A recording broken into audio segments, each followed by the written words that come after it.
Tindak pencurian spesialis sepeda motor kembali digagalkan Polres Buleleng. Aksi curanmor menggunakan modus memakai kunci palsu.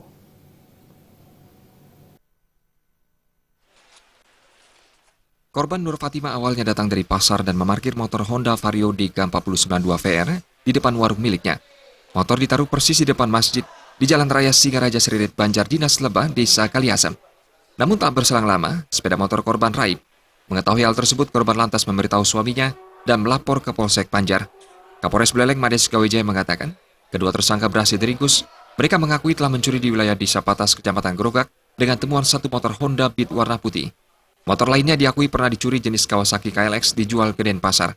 Hanya baru 2 motor curian ditemukan, yakni motor Vario Tekno warna hitam dan Honda Beat warna putih.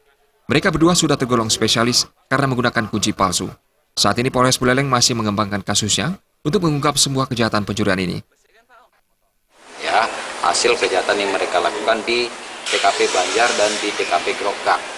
Modus yang mereka laksanakan ini agak berbeda dari sebelum-sebelumnya. Kalau sebelum-sebelumnya yang kita ungkapkan kebanyakan kunci nyantol. Kalau mereka ini sudah sepertinya spesialis karena mereka menggunakan kunci palsu alias kunci T.